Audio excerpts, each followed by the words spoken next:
eu fiquei estupefato, né? Entre tantas coisas, tantas declarações, eu assisti, queridos ouvintes, eu assisti a entrevista do presidente Trump anteontem. E nessa entrevista, ele declarou que tinha tido uma longa e produtiva conversa com o presidente da Rússia, presidente Vladimir Putin. E eu fiquei muito atento, porque ele estava dizendo que, após 1h30 de conversa com o Putin, eles tinham chegado a um acordo inicial para fazer cessar o conflito. Essa guerra entre a Rússia e a Ucrânia, que vai completar agora, no dia 22 de fevereiro, 3 anos. Veja, nós estamos no dia 14 de fevereiro. Mais uma semana aí, serão 3 anos de conflito. Mas ele antecipou já algumas medidas que permitem um certo otimismo, um otimismo cauteloso a respeito dessa guerra entre a Rússia e a Ucrânia. Conversou durante 1h30 com Putin, foi muito cauteloso ele. E também, também com muita habilidade. Ele disse para o Putin, assim, ele se expressou na entrevista que deu, vejam bem, que ele falou para o Putin da importância que tem as duas nações, os Estados Unidos e a Rússia, e a força que tem para conversarem sobre o assunto e chegarem a uma paz possível nesse conflito. Depois de haver conversado com o Putin, naturalmente, não é? Aí já foram abordados, nessa primeira conversa, as questões territoriais dessa guerra. Em seguida, ele ligou para o Zelensky, conversou com ele e costurou também o acordo, a possibilidade de um acordo, de tal maneira que hoje, dia 14, estão se realizando as primeiras negociações entre uma delegação americana de alto nível e uma delegação russa, onde? Em Munique. A delegação americana está chefiada por nada menos do que o vice-presidente, o J.P. Vance, o atual vice-presidente dos Estados Unidos, e pelo ministro das Relações Exteriores, que nos Estados Unidos eles chamam de secretário de Estado, que é o Marco Rubio. Vejam o nível da delegação que está representando os Estados Unidos nessas conversações que estão tendo lugar hoje em Munique. E delegação também de alto nível da Rússia. Agora, todos estavam se perguntando, as autoridades europeias, os mais diferentes países, do Reino Unido, da Alemanha, da França, da Holanda, estavam esperneando porque não tiveram conhecimento antecipado de que haveria essa conversa entre o Trump e o Putin. E também não tiveram conhecimento do resultado da primeira conversa. E essa conversa, que aconteceu anteontem, na quarta-feira, é claro que ela não...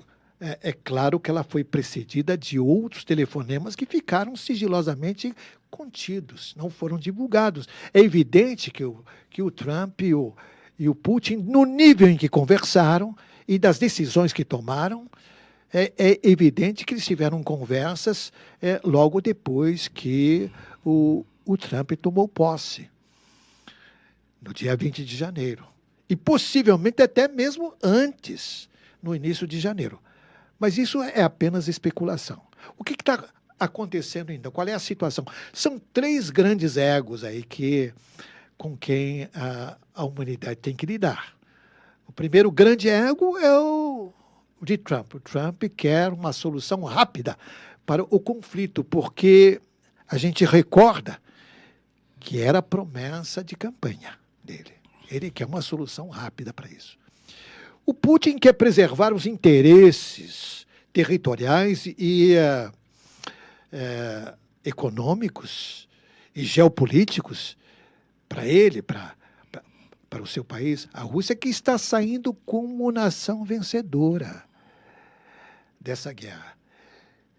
E o Zelensky é um outro protagonista aí, que não quer aparecer como derrotado e confia muito nos seus aliados europeus, especialmente confia muito também nos investimentos que o Trump vai poder fazer na Ucrânia, especialmente no que diz respeito à exploração de minérios na Ucrânia e também na transferência de grandes avanços tecnológicos dos Estados Unidos para a Ucrânia. E a Europa? Onde fica nisso? A Europa foi, digamos assim, foi deixada de lado nesse início de conversação, mas está exigindo a sua presença. E aí nós lembramos que, em geopolítica, nenhuma nação, nenhum país pode exigir ser convidada para algum evento. Ela tem que merecer ser convidada. E o Trump e o Putin, líderes dos Estados Unidos e da Rússia, são as superpotências. São superpotências. E aí vem uma apreciação muito, muito interessante, que diz um pouco a respeito do que é que os líderes, esses dois líderes de superpotência, estão pensando a respeito dos países europeus. Vejam a avaliação que deu o Medvedev, que já foi presidente da Rússia, foi primeiro-ministro, e atualmente é presidente do Alto Conselho de Segurança da Rússia, o Dmitry Medvedev. Ele fez a seguinte avaliação pouco lisonjeira a respeito da Europa. Ele disse, aspas, a Europa é uma solteirona frígida, louca de ciúmes e louca de paixão. Não foi avisada sobre as conversas entre o Trump e o Putin. E tampouco não foi consultada. A Europa mostra o seu real papel e suas dificuldades de conseguir um marido. A Europa está fraca, fria e inútil. Foi a avaliação de Medvedev a respeito dos países europeus, dessas negociações que se iniciaram hoje entre a Rússia e os Estados Unidos para alcançar uma paz e terminar com a guerra entre a Rússia e a Ucrânia.